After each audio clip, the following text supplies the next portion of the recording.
সকালের সূর্য বেশ উজ্জ্বল হয়ে উঠেছে। জানালা দিয়ে আসা মিষ্টি রোদ গায়ে পড়লেও আমি তখনও গভীর ঘুমে কম্বল মুড়ি দিয়ে শুয়ে আছি। এত মজার ঘুম ছেড়ে কি আর ওঠা যায়? কিন্তু আমার মায়ের ধৈর্য যেন ফুরিয়ে আসছে। আরা, কতক্ষণ ধরে ডাকছি, উঠবি না? স্কুলে দেরি হয়ে যাবে। আম্মু, আর একটু, শুধু 5 মিনিট। 5 মিনিট তো তুই আধা ঘন্টা আগেও বলেছিলি। এবার উঠ। আরাফ একটু কুকুরে গিয়ে মাথা ঢেকে আবারও ঘুমানোর চেষ্টা করে। আরাফ, এবার একবার যেন ডাকতে না হয়। ওঠ, না হলে কিন্তু তোর বাবাকে ডেকে আনবো। এই কথা শোনা মাত্রই আরাফের ঘুম প্রায় উড়ে গেল। তার বাবাকে সে ছোট থেকেই ভয় পায়। তার বাবা দেরি করে ঘুম থেকে ওঠা একদমই পছন্দ করে না। বাবা মানেই তো শৃঙ্খলা। ঘুমের ভেতর থেকেই আরাফ বলল, আম্মু, বাবাকে ডাকতে হবে কেন? আমি তো উঠেই গেছি। তোর বাবার নাম দিতেই উঠে গেলি। কতবার বলেছি ঠিক সময় উঠতে শিখ। আরাফ হালকা বিরক্ত মুখ করে বিছানা থেকে নামতে নামতে বলল, মা, একদিন একটু দেরি হলেই তুমি এত কেন চিল্লাও? একটু দেরি কোথায়, কয়টা হয়েছে দেখেছিস? ভার্সিটি যাবি না আর ফজরের নামাজ পড়িসনি। তোর বাবা জানলে কি করবে বুঝতে পারছিস?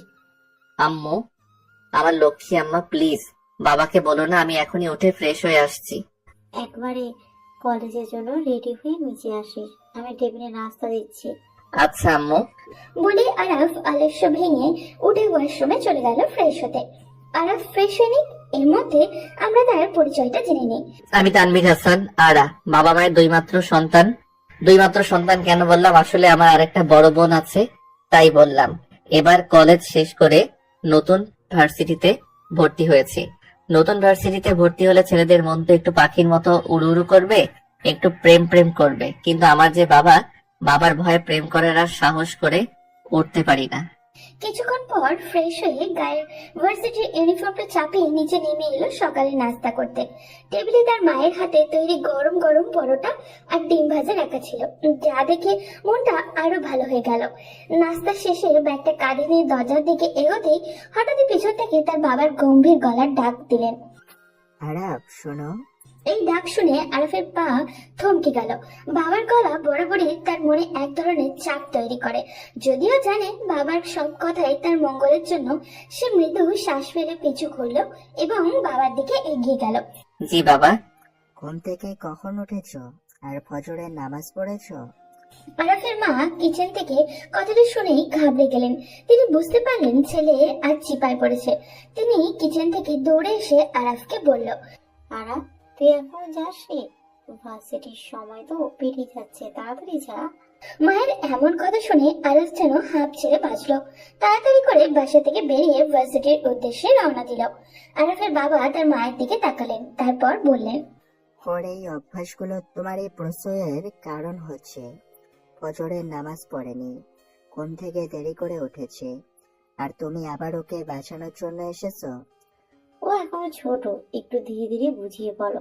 এমন শাসন করলে আরো বেশি জেদ করে বসবে। ছোট, ভার্সিটিতেই পড়ে, আর ছোট। এখন থেকে যদি ঠিক না হয়, ভবিষ্যতে কি করবে বলো? আমি শাসন করি যাতে ওর জীবন গুছিয়ে যায়। আমি জানি তুমি ঠিকই বলেছ, কিন্তু এমন ভাবে কঠোর হলে ওর মন খারাপ হবে। আমি পরে ওকে বুঝিয়ে বলবো, ঠিক আছে? ঠিক আছে, আজ কিছু বলছি না, কিন্তু মনে রেখো ওকে এই ব্যাপারে সতর্ক করো, এমন যেন বারবার না হয়। আরাফের মা আবার কিচেনে চলে গেলেন। এদিকে আরাফ ও ভার্সিটিতে চলে এসেছে। ভার্সিটিতে ঢুকে দেখতে পেল তার বেস্ট ফ্রেন্ড হৃদয় ক্যাম্পাসের একটা গাছের নিচে বসে আছে। সে হৃদয়ের কাছে গিয়ে বলল, কিরে দোস্ত, কেমন আছিস? ভালো আছি। আজ আমাদের ভার্সিটির প্রথম দিন, বললাম একটু তাড়াতাড়ি আসিস, ক্যাম্পাসটা একটু ঘুরে দেখবো। না, তুই সেই দেরি করেই আসলি। কি করব দোস্ত, সকালে ঘুম ছাড়তেই চায় না। আচ্ছা এখন চল ক্লাসে যাই। চল। আরাফের হৃদয় উল্টে ক্লাসে যাবে, ঠিক তখনই আরাফের চোখ পড়ল ভার্সিটির গেট দিয়ে ঢুকতে থাকা একটা মেয়ের দিকে। মেয়েটিকে দেখে সে অবাক হয়ে মুগ্ধ নয়নে তাকিয়ে রইল আর মনে মনে ভাবতে লাগলো, তার সৌন্দর্য যেন প্রকৃতির এক অপরূপ সৃষ্টি। মেয়েটির সিল্কি চুল বাতাসে এমন ভাবে দুলছিল যেন সমুদ্রের নীল ঢেউগুলো কোনো সুরেলা সঙ্গীতের তালে তালে নাচছে। তার শাড়ির আঁচলটা যেন সেই ঢেউয়েরই অংশ। প্রতিটি ভাঁজে লুকিয়ে আছে এক অনির্বচনীয় রূপের গল্প। তার চোখগুলো যেন এক গভীর রহস্যময় লেক, যেখানে তাকালে আপনি হারিয়ে যেতে বাধ্য। এমন মায়াবী চোখ যা একবার দেখলে আর ফিরিয়ে নেওয়া যায় না, যেন চোখের কোণায় লুকিয়ে আছে এক আকাশ ভরা স্বপ্ন যা কেবল তাকেই মানায়। তার মুখের হাসি যেন ভোরের প্রথম সূর্যালোক, যা অন্ধকারকে সরিয়ে মন ভরে আলো ছড়িয়ে দেয়। আমি অবাক হয়ে তার দিকে তাকিয়ে থাকলাম। মনে হলো, এত নিখুঁত, এত সুন্দর মেয়ে কি সত্যি হতে পারে? তার সৌন্দর্যে যেন চারপাশের সবকিছু ফিকে হয়ে গেছে। মনের মধ্যে অদ্ভুত এক অনুভূতি জাগলো, হৃদয় যেন সুর তুলছে, আর সেই সুরের কেন্দ্রবিন্দু শুধুই সে। এতক্ষণ যার অস্তিত্ব ছিল কেবল আকাশের তারা বা গল্পের কল্পনায়, আজ সে আমার সামনে বাস্তব হয়ে দাঁড়িয়েছে। কিন্তু সে কে? এই মেয়ে কি আমাদের সাথেই পড়ে, নাকি সিনিয়র? আরাফের ধ্যান ভাঙলো হৃদয়ের ধাক্কায়। হৃদয় তাকে ধাক্কা দিয়ে বলল, কিরে, কোথায় হারিয়ে গেলি? ক্লাসে যাবি না? দোস্ত, দেখ না মেয়েটা কি সুন্দর। হ্যাঁ, মেয়েটা তো সত্যি অনেক সুন্দর, কিন্তু দেখে তো মনে হচ্ছে আমাদের সিনিয়র হবে। তুই দেখে কিভাবে বলে দিলি আমাদের সিনিয়র? দাঁড়া, আমি একটু কথা বলে আসি। এই আজ ভার্সিটিতে নতুন এসেছে, এসে একটা ঝামেলা পাঠিয়ে দিস না। আরে তুই চিন্তা করিস না, একটু দাঁড়া, আমি কথা বলে আসছি। তারপর আরাফ চলে গেল মেয়েটিকে সাথে কথা বলতে। হৃদয় পেছন থেকে অনেক ডাকলো, কিন্তু শুনলো না। আরাফ মেয়েটির কাছে গিয়ে বলল, হাই, আমি আরাফ। হ্যালো, আমি ঐশী। আপনি কি এই ভার্সিটিতে নতুন? হ্যাঁ, আমি এখানে নতুন। ও, তাহলে আপনি কোন ডিপার্টমেন্টের? আমি ইংলিশ। ঐশীকে পুরো কথা বলতে না দিয়ে আরাফ বলল, তাহলে তো আমরা একই ডিপার্টমেন্টের। যাই হোক, ভালোই হলো। আচ্ছা ঠিক আছে, ক্লাসের সময় হয়ে যাচ্ছে, আমাকে ক্লাসে যেতে হবে। শুনুন, একটা কথা বলবো। হ্যাঁ বলুন। আপনি কি জানেন আপনি দেখতে কতটা মায়াবী? আপনার কাজল কালো চোখ দুটোতে যেন জাদু আছে, যা এক নজরে যে কারো হৃদয় ছুঁয়ে যেতে পারে। দেখুন, আমার ক্লাসের সময় হয়ে যাচ্ছে, ক্লাসে যেতে হবে। কথাটি বলেই ঐশী চলে গেল। আর আরাফ তার যাওয়ার দিকে এক দৃষ্টিতে তাকিয়ে রইল। আর হৃদয় যেন এক অদ্ভুত ভালো লাগা কাজ করতে শুরু করলো, যেন কোনো মায়া বা রহস্যময় মাখা অনুভূতি তাকে জড়িয়ে ধরেছে। একটু সময়ের জন্য সে স্থির দাঁড়িয়ে রইল, তারপর নিজের মনের সমস্ত অনুভূতি একদিকে করে ক্লাসে চলে গেল। কিন্তু ক্লাসে এসে সে কিছুটা অবাক হয়ে গেল, ঐশী সেখানে ছিল না। তার অবাক যেন পুরো কক্ষের শান্তি করে নিল। সে খানিকটা চিন্তিত হয়েই পড়ল, ঐশী তো তাকে বলেছিল ইংলিশ ডিপার্টমেন্টে। ঠিক তখনই প্রিন্সিপাল স্যার একটা মেয়েকে সাথে নিয়ে তাদের ক্লাসে প্রবেশ করলেন। মেয়েটিকে দেখে আরাফ অবাক হয়ে গেল, কারণ মেয়েটি আর কেউই নয়, ঐশী। তারপর প্রিন্সিপাল স্যার বললেন, উনি হলেন তোমাদের ইংলিশ ম্যাম, আজকেই জয়েন করেছেন, আর আজ তোমাদের প্রথম ক্লাস। আশা করি তোমরা ম্যাডামকে সাপোর্ট করবে। ম্যাডাম, আপনি তাহলে তাদের সাথে পরিচিত হয়ে নেন, আমি আসছি। ঠিক আছে স্যার। প্রিন্সিপাল স্যার চলে গেলেন। তারপর ঐশী বলতে লাগলো, hello dear students, hello ma'am, how are you? I am fine. আমি মিস্তাহুল জান্নাত ঐশী। এটা আমার প্রথম ক্লাস তোমাদের সাথে, আর আমার টিচিং লাইফেরও প্রথম ক্লাস। আমি আশা করছি তোমরা সবাই আমাকে সাপোর্ট করবে এবং একসাথে অনেক কিছু শিখবো। তাহলে সবাই নিজেদের পরিচয় দিয়ে দাও, যাতে আমরা একে অপরকে আরো ভালোভাবে জানতে পারি। তারপরে সবাই একে একে নিজেদের পরিচয় দিতে থাকলো। এদিকে হৃদয় আরাফকে হাত দিয়ে একটু খোঁচা দিয়ে বলল, কিরে, বলেছিলাম না ভার্সিটির প্রথম দিন কোনো ঝামেলা বাঁধাস না। আরে আমি কি জানতাম ও আমাদের ম্যাম হবে? আর এত ছোট মেয়ে কি ম্যাম হয় নাকি? উনি ছোট, তুই জানলে কি করে? মেয়েদের বয়স বোঝা যায় নাকি? আরে এখন একটু থাম, দেখ আগে কপালে কি আছে। আল্লাহ তুমি বাঁচাও। সবাই পরিচয় দিল। এবার আরাফের পালা। আরাফ উঠে দাঁড়াতেই ঐশী বলল, মিস্টার আরাফ, তাই না? জি ম্যাম। তো বাইরে কি যেন বলছিলে? কই ম্যাম, কিছু না তো। ভার্সিটিতে প্রথম দিন এসে মেয়েদের সাথে ফ্লার্ট করা শুরু করে দিয়েছো? ফ্ল্যাট কোথায় করলাম ম্যাম? যা সত্যি তাই বললাম। সুন্দরকে সুন্দর বলেছি, এটাকে কি ফ্ল্যাট করা বলে? আরিফের কথা শুনে ক্লাসের সবাই হো হো করে হেসে দিল। ঐশী সবাইকে ধমক দিয়ে চুপ করিয়ে দিল। তারপর বলল, আজকে প্রথম ক্লাস দেখে তোমাকে মাফ করে দিচ্ছি, বসো। ঐশী ক্লাস শুরু করলো। তার কথা বলার ধরন আর বোঝানোর উপায় একদম প্রফেশনাল ছিল।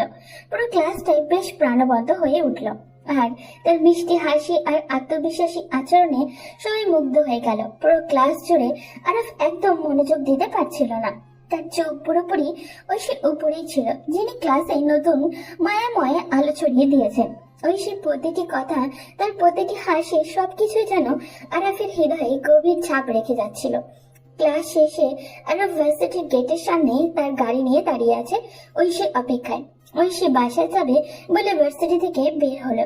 তখনই আরাফ ঐশীর কাছে এসে বলল, ম্যাম চলুন, আপনাকে বাসায় ড্রপ করে দেই। নো থ্যাঙ্কস, আমি রিক্সা করে যেতে পারবো। প্লিজ ম্যাম, চলুন না। ঐশী কিছুক্ষণ চিন্তা করে মনে মনে সিদ্ধান্ত নিল যে আজকের দিনটা কষ্টটা যেন একটু কমানো উচিত। তাই সে আরাফের দিকে তাকিয়ে হালকা হাসি দিয়ে বলল, ঠিক আছে আরাফ। তারপর ঐশী গাড়িতে উঠে বসলো। আরাফ জিজ্ঞাসা করলো, ম্যাম আপনার বাসা কোথায়? মিরপুর। তাহলে তো ভালোই হলো, আমার বাসাও মিরপুর। গাড়ি তার আপন গতিতে চলছে। আরাফ ও ঐশী চুপচাপ বসে আছে। অনেকক্ষণ যাবার পর আরাফ নীরবতা ভেঙে বলল, ম্যাম আই এম সরি আজকে সকালের ঘটনাটির জন্য।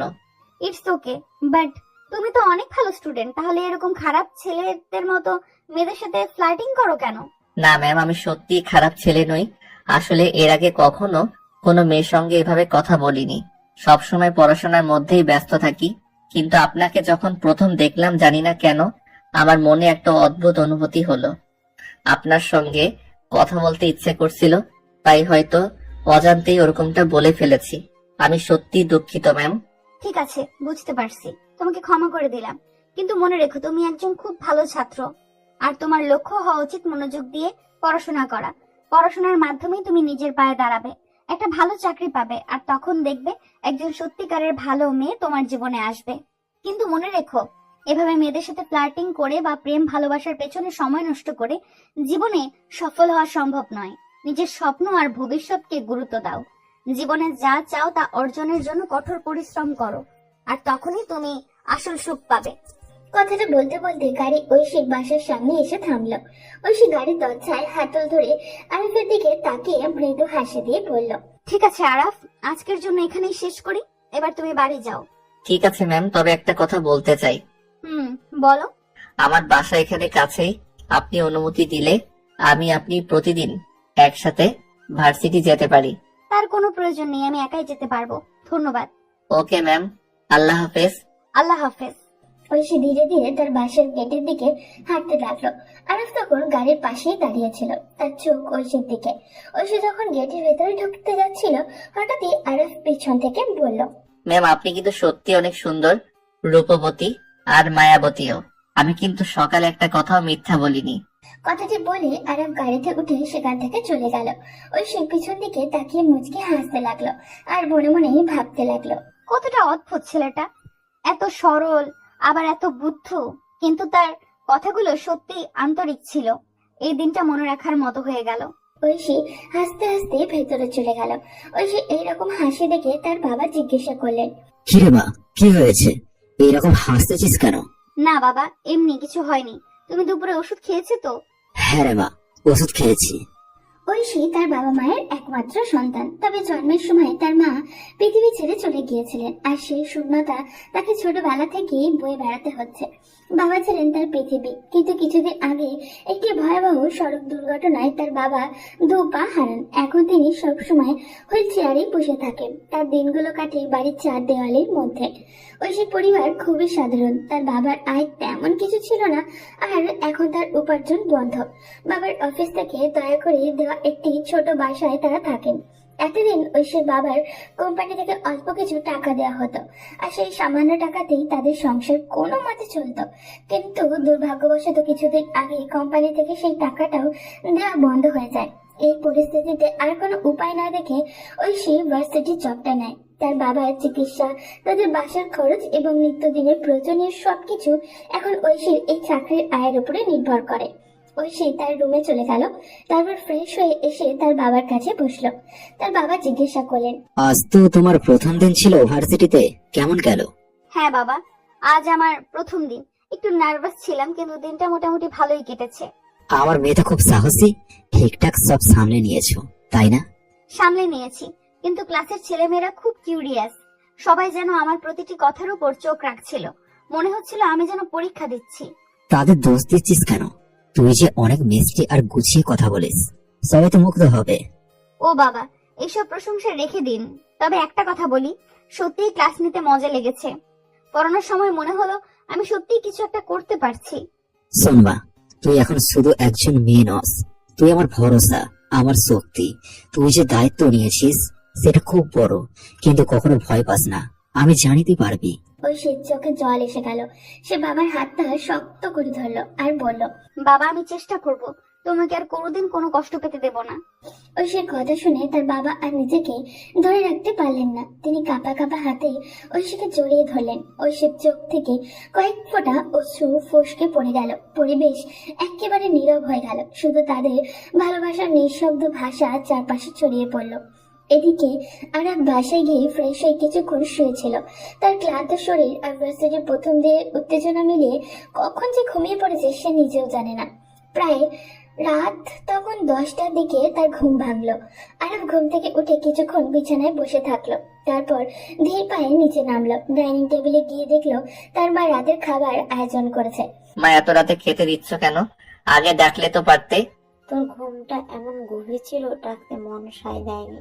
তোর তো আজ ভার্সিটির প্রথম দিন ছিল, ক্লান্ত ছিলে মনে হয়, তাই ঠিক করেছি ঘুম ভাঙলে তবে খেতে বলবো। আরব একটু হাসলো। ডাইনিং টেবিলে বসে মাকে খাবার দিতে বললো। খাবারের ঘ্রাণে তার ক্ষুধা যেন আরো বেড়ে গেল। খাবার খেতে খেতে তার মাকে বলল, মা, সত্যি বলি, আজ দিনটা খুব ইন্টারেস্টিং ছিল। ভার্সিটির অনেক নতুন অভিজ্ঞতা হলো, তবে অনেক মজাও পেয়েছি। তুই আর তোর নতুন অভিজ্ঞতা। আচ্ছা, খেয়ে নিয়ে তোর বাবার কাছে একটু বসে গল্প করিস, ও তোকে দিনভর দেখেনি।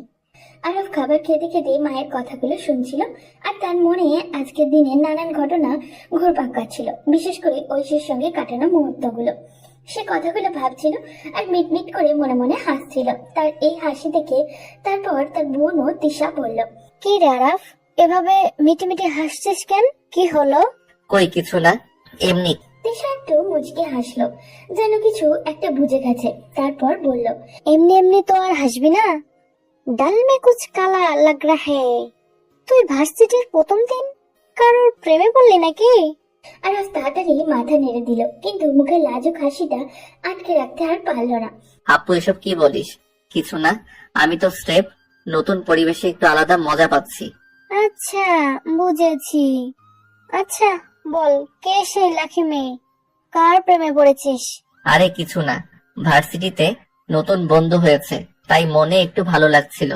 হ্যাঁ, বুঝতে পেরেছি, এটা বন্ধু নয় বান্ধবী হয়েছে, তাই না? তবে তোর সাথে ওই মেয়েটার কিছু ঘটেছে নাকি? আপু প্লিজ, এসব কিছুই না। তুই কি শুরু করলি? আচ্ছা ঠিক আছে, তুই চাইলে কিছু বলিস না, কিন্তু মনে রাখিস আমার কিন্তু দরকার পড়বে একদিন। ওইটা সময় আসলেই দেখা যাবে। আরব খাবার শেষ করে উঠতেই তার রুমে চলে গেল। রুমে গিয়ে মোবাইলটা হাতে নিয়ে ফেসবুক খুললো। প্রথমে তার মনে হলো ঐশীর আইডি খুঁজে বের করবে। সে সার্চ বারে ঐশীর নাম লিখে চাপ দিল। প্রায় অনেকক্ষণ ধরে সে স্ক্রল করতে থাকলো, কিন্তু ঐশীর আইডি পেল না। সে বিরক্তি নিয়ে স্ক্রল করছিল, বারবার নামগুলো খুঁজে দেখছিল, কিন্তু কিছুই পাচ্ছিল না। আর বিরক্তি নিয়ে ঘুমিয়ে পড়েছিল। কিছু সময় পর ফজরের নামাজের সময় তার মা এসে তাকে ডেকে দিল। আর চোখ মেলে উঠে নামাজ পড়ে আবারও ঘুমিয়ে পড়ল। প্রায় 8টার দিকে আবার তার মা এসে তাকে ডাক দিলেন, কিন্তু আজও আরফের মুখে বিরক্তির ছাপ ছিল। সে এক চোখ মেলে উঠে বিছানা থেকে উঠে দাঁড়ালো। ফ্রেশ হয়ে নিচে ডাইনিং টেবিলে আসলো। ডাইনিং টেবিলে এসে দেখে তার বাবা আগে থেকে নাস্তা করছেন। আরফ চুপচাপ এসে খাবার টেবিলে বসলো। তার বাবা বললেন, আরব, আমি তোমার সাথে কিছু গুরুত্বপূর্ণ কথা বলতে চাই। জি বাবা, বলেন। শুধু পড়ালেখা শিখলে আর ভালো রেজাল্ট করলেই তো হয় না, জীবনে ডিসিপ্লিন অনেক জরুরি। তুমি যদি শুধুমাত্র বইয়ে মনোযোগী হও কিন্তু জীবনযাপনে কোনো শৃঙ্খলা না থাকে, তাহলে কোনো লাভ হবে না।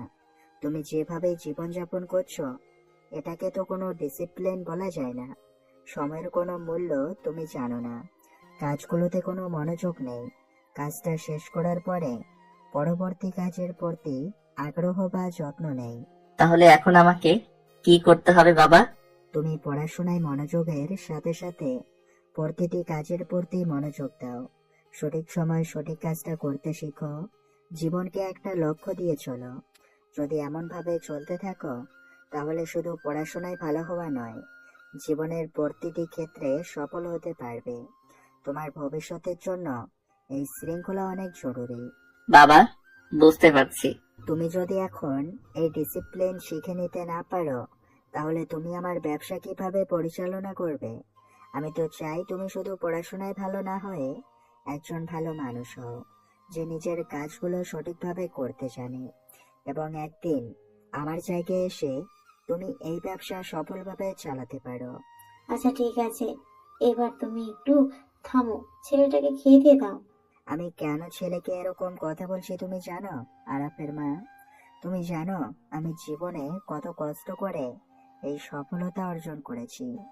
আমি যদি আজকের মতো একটা অবস্থানে এসে পৌঁছাতে পারি, সেটা শুধু পরিশ্রম, ডিসিপ্লিন আর সঠিক পথ অনুসরণ করার জন্যই। আমি চাই আমার ছেলে ছোট থেকেই একজন ভালো মানুষ এবং সফল মানুষ হিসেবে গড়ে উঠুক। আমি তাকে সবকিছু দিতে পারবো, কিন্তু যদি সে নিজের পায়ে দাঁড়াতে না শিখে, যদি সে শৃঙ্খলা, পরিশ্রম আর সঠিক সময়ের মূল্য না শিখে, তাহলে তার অর্জন কিছুই হবে না। জি বাবা, আমি বুঝতে পেরেছি আপনার কথা। আমি আপনার দেওয়া উপদেশগুলো মেনে চলার চেষ্টা করব। আরিফ নাস্তা শেষ করে বাসা থেকে বের হয়ে ভার্সিটির উদ্দেশ্যে গাড়িতে উঠল। গাড়িতে স্টার্ট দিতে গিয়েই হঠাৎ তার মনে পড়ে গেল ঐশীর কথা। কিছুক্ষণ স্থির হয়ে থাকার পর সে গাড়ি চালানোর পরিবর্তে হেঁটে বের হওয়ার সিদ্ধান্ত নিল। হেঁটে হেঁটে ঐশীর বাসার সামনে এসে পৌঁছালো। ঠিক তখনই ঐশী বাসা থেকে বের হয়ে রিক্সা খুঁজতে শুরু করলো এবং কিছুটা সামনে এগিয়ে যেতে থাকলো। আরাফ দেখতে পেল ঐশী একদম সোজা হাঁটছে, তাই সে তার পিছন পিছন চলে যেতে শুরু করলো। বিষয়টা লক্ষ্য করলো ঐশী, একটু থেমে গিয়ে পিছনে তাকালো আর বলল, আরাফ, আরাফ এদিকে আসো। Ma'am, good morning ma'am. তুমি আমাকে দেখে পেছনে ঘুরে গেলে কেন? আমি? হ্যাঁ। কই না তো ম্যাম। তুমি আমাকে ফলো করছিলে কেন? আমি? হ্যাঁ। কই না, তোমাকে কেন ফলো করব আমি? আমি তো ওই যে ইউনিভার্সিটি যাচ্ছিলাম। তোমার ক্লাস তো আরো 1 ঘন্টা পর, তুমি এত তাড়াতাড়ি কেন ভার্সিটিতে যাচ্ছ? ওই যে ম্যাম, আপনি তো বললেন ভালো স্টুডেন্টরা ভার্সিটিতে তাড়াতাড়ি যায়, আর রাস্তাঘাটে তো অনেক জ্যাম থাকে, তাই আর কি। আচ্ছা, আগে যাওয়া ভালো, কিন্তু আমি যে কাল বিকেলে দেখলাম তুমি আমার বাসার সামনে দাঁড়িয়েছিলে আর উপর দিকে তাকাচ্ছিলে কেন? ম্যাম, আমরা ক্রিকেট খেলি তো, আর আমাদের রাস্তায় কাজ চলতেছে, তাই নতুন রাস্তা খুঁজতেছিলাম। আচ্ছা ঠিক আছে, কিন্তু তোমার গাড়ি দেখছি না। আজ ভার্সিটিতে কিভাবে যাবে? আজ ভাবছি রিক্সায় যাব, হাওয়া খেতে খেতে। ও আচ্ছা ঠিক আছে, আচ্ছা একটা রিক্সা দেখো।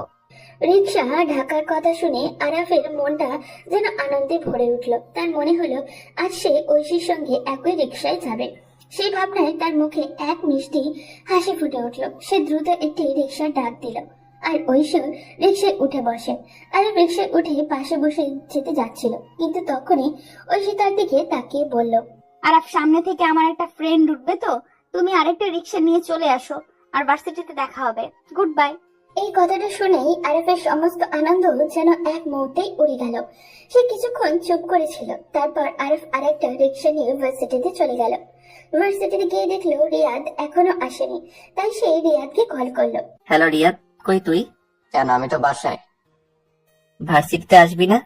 ভার্সিটিতে আসবো তো, কিন্তু ক্লাসে তো এখনো সময় আছে। তুই এত তাড়াতাড়ি ভার্সিটিতে কি করিস? কিছু না, আজ ঘুম একটু তাড়াতাড়ি ছেড়ে গেছে, তাই চলে আসলাম।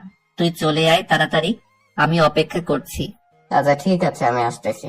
তারপর আরব ক্যাম্পাসের পুকুর ঘাটে এসে বসলো। শান্ত পরিবেশ আর পুকুরের স্নিগ্ধতা তার মনকে একটু শান্তির অনুভূতি দিচ্ছিল। কিছুক্ষণ পর হৃদয়ও আসলো আরফের পাশে এসে বসে একটু হাসি দিয়ে বলল, কিরে, আজ এত তাড়াতাড়ি চলে আসলি? আর এখানে একা একা বসে কি করছিস? কিছু না, এমনিতেই বসে আছি। মনটা অনেক খারাপ, একটা বিষয় নিয়ে অনেক চিন্তিত, কিছুই বুঝতে পারছি না। কি হয়েছে, আমাকে সবকিছু খুলে বল। আমি মনে হয় ঐশী ম্যামকে ভালোবেসে ফেলেছি। সব সময় শুধু তারই কথা মনে পড়ে, কিন্তু তিনি তো আমার সিনিয়র। আমাদের সম্পর্কটা কি কোনোভাবে সম্ভব? আমি কি ম্যামকে আমার ভালোবাসা বোঝাতে পারবো? আরাফ, আমি বুঝতে পারছি তোর অনুভূতিগুলো। যখন একজন বিশেষ মানুষকে পছন্দ করো, তখন সেটা সত্যিই খুব শক্তিশালী একটা অনুভূতি হতে পারে। কিন্তু একটা বিষয় মনে রেখো, সম্পর্ক গড়ার জন্য শুধু ভালোবাসা যথেষ্ট নয়। ঐশী ম্যাম তো সিনিয়র এবং তিনি আমাদের শিক্ষক। এই বাস্তবতা মেনে চলাটা খুবই গুরুত্বপূর্ণ। সম্পর্ক যখন প্রফেশনাল সীমার মধ্যে থাকে, তখন তার সাথে বন্ধুত্বপূর্ণ সম্পর্ক গড়া আরো ভালো হতে পারে। আগে থেকেই যেন তোমরা একে অপরকে ভালোভাবে বুঝতে পারো। হৃদয় একটু বিরত নিয়ে আবারও বলল, তবে তুই যদি তার প্রতি সত্যি ভালোবাসা অনুভব করিস, সেটা সরাসরি তাকে বোঝানোর চেয়ে প্রথমে তার সাথে বন্ধুত্বপূর্ণ সম্পর্ক তৈরি করো। তার প্রতি সম্মান আর শ্রদ্ধা দেখাও। কিছুই তাড়াহুড়ো করতে হবে না। তুই যেভাবে একজন ভালো মানুষ হিসেবে তাকে দেখাতে পারবে সেভাবে চেষ্টা করো। তবে মনে রাখবি, যদি তিনি তোকে সত্যিই পছন্দ করেন, তাহলে সম্পর্ক একটা সময় নিজেই গড়ে উঠবে। কিন্তু তাতে যদি না হয়, তাও ভালোভাবেই নিজের পথ চলতে হবে। আরাফ হৃদয়ের কথাগুলো খুব মনোযোগ দিয়ে শুনছে, আর হৃদয় আরেকটু গম্ভীর হয়ে বলল, আসলে সম্পর্কের ক্ষেত্রে সবচেয়ে গুরুত্বপূর্ণ বিষয় হলো মানসিক সংযোগ। তুই যদি তাকে ভালোবাসিস, তাতে কি তারও তোর প্রতি একই অনুভূতি আছে সেটা ভাবতে হবে। আর কখনো যদি তোর অনুভূতিগুলো প্রকাশ করিস, তখন সেটা সঠিক সময় ও সঠিক পরিস্থিতিতে যাতে তার জন্য আর তোর জন্য স্বস্তিকর হয়। তুই ঠিক বলেছিস হৃদয়, খুব তাড়াহুড়া করাটা ঠিক হবে না। ধীরে ধীরে সবকিছুই বুঝে করতে হবে। হ্যাঁ আরাফ, ভালোবাসা কখনো জোর করে ঘটানো যায় না। তার জন্য সময় ও পর্যাপ্ত মূল্যবান সুযোগ প্রয়োজন। আচ্ছা, এখন চল, ক্লাসের সময় হয়ে গেছে। তারপর আরাফ আর হৃদয় ক্লাসে চলে গেল। ঐশী ম্যাম এসে পড়াতে শুরু করলেন। পুরো ক্লাস জুড়ে শুধু ঐশীর উপস্থিতি যেন এক ধরনের শান্তিপূর্ণ দৃষ্টি তৈরি করেছে। কিন্তু আজ কিছু অন্যরকম ছিল। কখনো কখনো যখন ক্লাস চলছিল, ঐশী অজান্তেই তার দৃষ্টি আরাফের দিকে চলে যাচ্ছিল। সে অনুভব করছিল তার চোখ বারবার যেন আরাফের দিকেই ফিরে আসছে, আর তাকে এক ধরনের অদ্ভুত ভালো লাগা অনুভূত হচ্ছিল। সে বুঝতে পারছিল না কেন এমনটা হচ্ছে, তবে একটি অস্বাভাবিক অনুভূতি তার মধ্যে তৈরি হচ্ছিল। এটি ছিল এক ধরনের মিষ্টি কৌতূহল, আর মনে হচ্ছিল তার মন যেন নিজেই কোনো অজানা টানে আরাফের দিকে চলে যাচ্ছে। যদিও সে নিজেও পুরোপুরি জানতো না কেন, কিন্তু সেই মুহূর্তে তার মনের মধ্যে কিছু অস্পষ্ট কিন্তু শক্তিশালী অনুভূতি জন্ম নিচ্ছিল। কখনো চোখের কোণে, কখনো বা মন থেকে যেন কিছু একটা তার দিকেই টানছিল। ঐশী ভাবছিল, এটি কি শুধুই আমার মনে হচ্ছে, নাকি কিছু একটা বিশেষ আছে? আমি কি সত্যি আরাফের প্রতি আকৃষ্ট হয়ে পড়েছি? কেন আজকের দিনটা এত অদ্ভুত লাগছে? তার দিকে তাকালে কেন এমন এক অনুভূতি কাজ করছে? ছেলেটা কি এতটা সুন্দর? আর তার মায়াবী চোখের দৃষ্টি যেন এক মধুর রোশনী, যা আমার হৃদয়ে গভীর ভাবে পৌঁছায়। তার দিকে তাকিয়ে থাকলে মনে হয় যেন কিছু একটা আমাকে ঘিরে ফেলেছে, এমন এক ভালোবাসা যে আমি আগে কখনো অনুভব করিনি। ঐশী এক সেকেন্ডের জন্য থেমে গিয়ে নিজেকে প্রশ্ন করলো, এটি কি সম্ভব? আমি কি সত্যি প্রেমে পড়েছি? অথচ জীবনে তো কখনো ভালোবাসার পূর্ণতা বুঝিনি, কখনো এমন কিছু অনুভব করিনি। এই অনুভূতি কি শুধু ক্ষণস্থায়ী? কিন্তু এ তো আমার স্টুডেন্ট, আমি কিভাবে এমন অনুভূতি অনুভব করছি? আমাদের সমাজ কি কখনো এটাকে মেনে নেবে? একজন শিক্ষক তার ছাত্রের প্রতি এমন অনুভূতি পোষণ করলে সেটা কি ঠিক হবে? ঐশী নিজেকে প্রশ্ন করছিল, কিন্তু মনের মধ্যে থাকা এই সমস্ত কনফিউশন তাকে আরো বেশি বিভ্রান্ত করছিল। সে জানতো কিছুটা সময়ের জন্য হয়তো এই অনুভূতিগুলো অস্বাভাবিক মনে হবে, কিন্তু তা স্বীকার করেও তাকে চুপচাপ থাকতে হবে। তবে হৃদয়ের মধ্যে যা ঘটেছিল তা যেন তাকে কিছু বলতে বা কিছু করার দিকে টানছিল। যদি সে জানতো তার এই অনুভূতির প্রতি সমাজের একটি নির্দিষ্ট মানদণ্ড ছিল। আজ ক্লাসে আরাফ লক্ষ্য করলো ঐশীর আচরণ একটু ভিন্ন রকম। তার চোখের দৃষ্টি, তার কথার ধরন, সবকিছু যেন কিছুটা পরিবর্তন মনে হচ্ছে। কিছু অস্বাভাবিক কিন্তু মিষ্টি ব্যাপারটাও লক্ষ্য করলো সে। ঐশী মাঝে মাঝে তার দিকে তাকাচ্ছিল, যেন কিছু একটা ভাবছে, কিন্তু সেগুলোকে স্বাভাবিকভাবে নিলেও আরাফের মনে এক অদ্ভুত অনুভূতি কাজ করছিল। হৃদয়ের বলা কথাগুলো তার মনে ভেসে উঠল। ঐশী হয়তো তোর দিকে একটু অন্যভাবেই তাকাচ্ছে, হয়তো কিছুটা ভালোবাসা অনুভব করছে ও। এখন তাকে নিজের জায়গা করে নিতে হবে, তার মন জয় করতে হবে। আরাফের মনে হতে লাগলো এই সুযোগটাই তার জন্য সঠিক। যদি ঐশী সত্যি তাকে পছন্দ করতে শুরু করেছে, তাহলে তার কাজ হলো ঐশীর মনের মধ্যে একটা জায়গা করে নেওয়া, তার প্রতি আস্থা এবং ভালোবাসার স্থান তৈরি করা। এই ভাবনাটা তাকে নতুন ভাবে উজ্জীবিতই করছিল, আর সে জানতো এখন সময় এসেছে ঐশীর কাছে তার ভালোবাসার কথা পৌঁছানোর। তবে সেটা সঠিক সময় এবং সঠিকভাবেই করতে হবে। এখন তার একটাই লক্ষ্য, ঐশী আরো কাছ থেকে জানার সুযোগ তৈরি করা এবং তার জীবনে একটি স্থায়ী জায়গা তৈরি করে নেওয়া। আরাফ ভার্সিটির বাইরে গিয়ে দাঁড়িয়ে অপেক্ষা করতে লাগলো ঐশী আসার। কিছুক্ষণ পর ঐশী আসলো। ঐশীকে দেখে আরাফ বলল, ম্যাম, আজকে আমরা একসাথে বাসায় ফিরতে পারি? না আরাফ, আমি একাই চলে যাব। আমাদের সাথে যাওয়াটা মনে হয় ঠিক হবে না। কেন ম্যাম? এখানে তো অসুবিধা কিছু নেই। সমস্যা শুধু তুমিই দেখছো না, আমি একটা সাধারণ পরিবার থেকে এসেছি। আমাদের সমাজে একটা মেয়ে যদি কোনো ছেলের সাথে ঘুরোঘুরি করে তাহলে অনেকেই নানান কথা বলবে, আমার ওপর এর বাজে প্রভাব পড়বে। তুমি জানো, একজন সাধারণ পরিবারের মেয়ে হিসেবে এই ধরনের পরিস্থিতি অনেক বড় সমস্যা হয়ে দাঁড়াতে পারে। এটা শুধু আমার জন্য নয়, আমার পরিবারের সম্মানের জন্য অনেক বড় ঝুঁকি। ম্যাম, যদি আমরা সব সময় সমাজের চিন্তা করি তাহলে কখনোই জীবনে সামনে এগিয়ে যেতে পারবো না। আমাদের জীবনের সিদ্ধান্ত তো আমাদেরই নিতে হবে। সমাজ তো সেটা নিতে পারে না। সমাজ কি বলবে, কি ভাববে, তার জন্য তো আমাদের জীবন থেমে থাকতে পারে না। আরাফ ঐশীর মনে সাহস জোগানোর চেষ্টা করছিল, কিন্তু ঐশী আজ তার সাথে যেতে রাজি হলো না। আরাফ একটু হতাশ হলেও সে বুঝতে পারছিল যে ঐশী চিন্তা ও সংখ্যা অনেক গভীর। এদিকে তিশা, যার আগ্রহ ছিল আরাফের প্রেমিকা সম্পর্কে জানার জন্য, আজ ইউনিভার্সিটিতে এসেছিল। সে বোরকা পরে লুকিয়ে লুকিয়ে এসে সবকিছুই লক্ষ্য করছিল।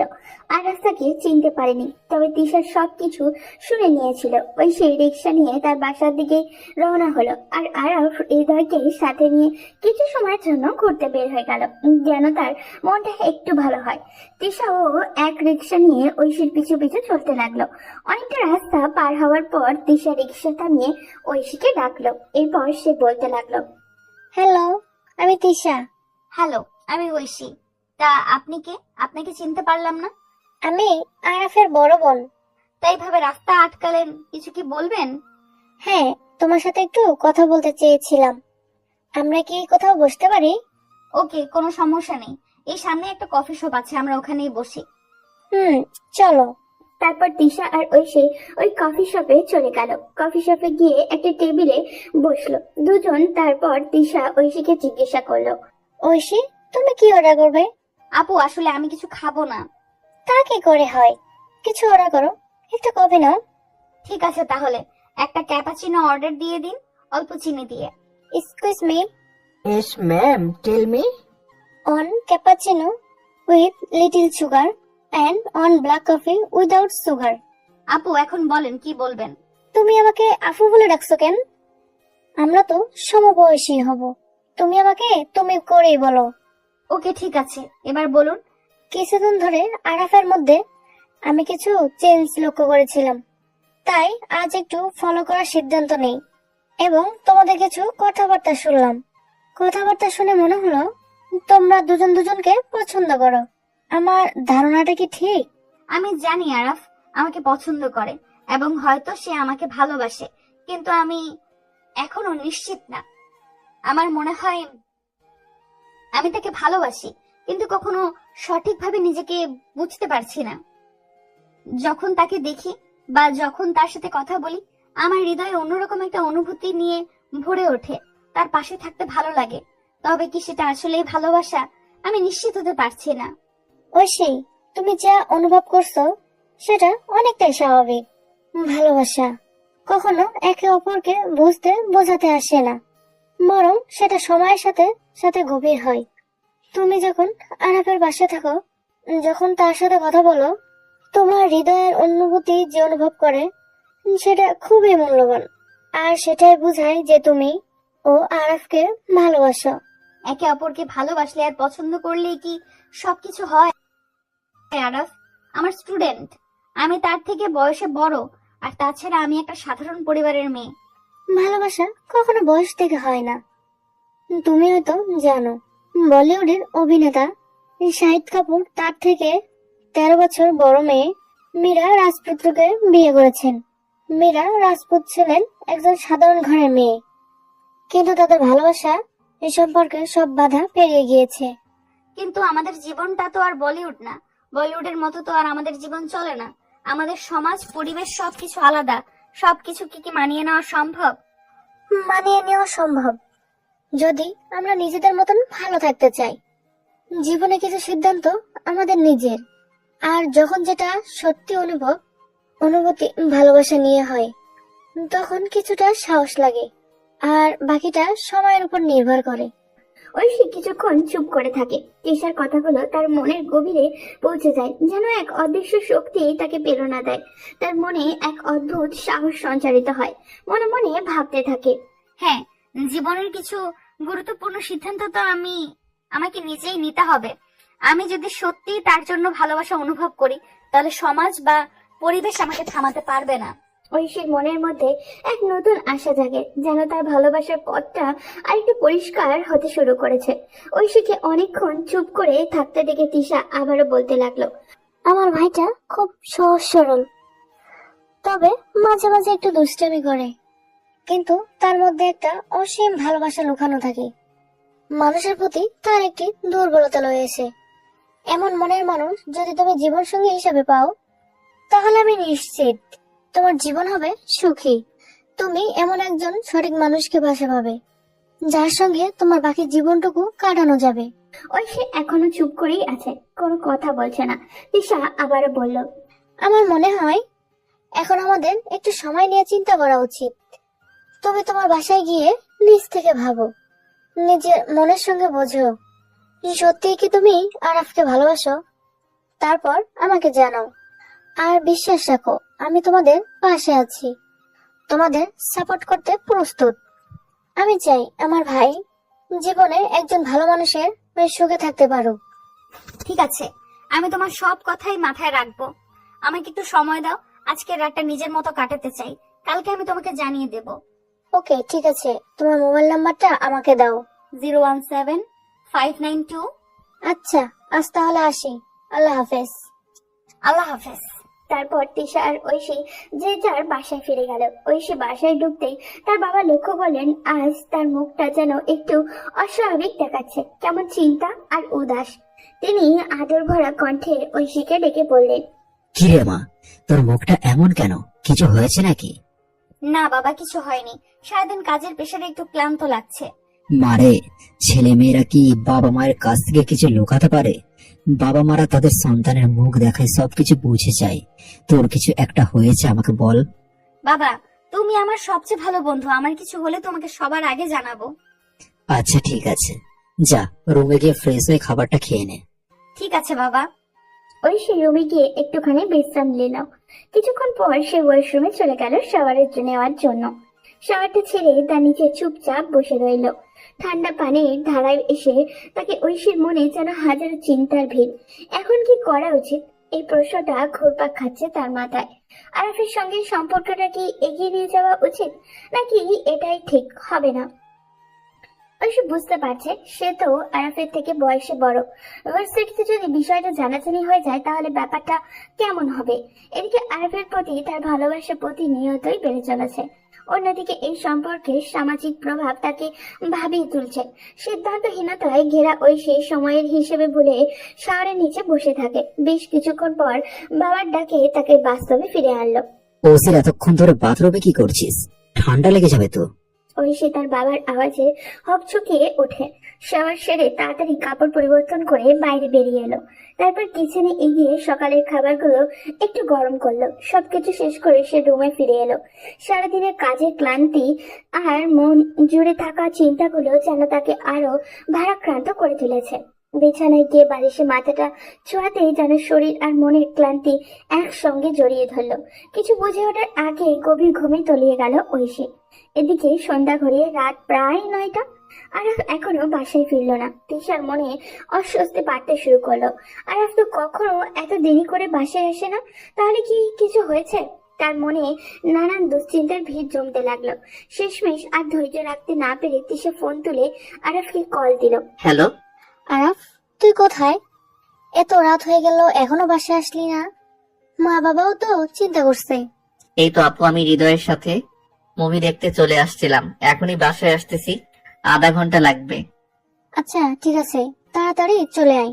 আরাফ মুভিটা শেষ না করে হৃদয়কে টেনে হিচড়ে বাইরে নিয়ে এলো। দ্রুত একটা রিক্সা নিয়ে হৃদয়কে তার বাসায় নামিয়ে দিয়ে নিজেও বাসায় ফিরে এলো। বাসায় দরজায় পৌঁছে কলিং বেল বাজতেই তিশা দরজা খুলে দিল।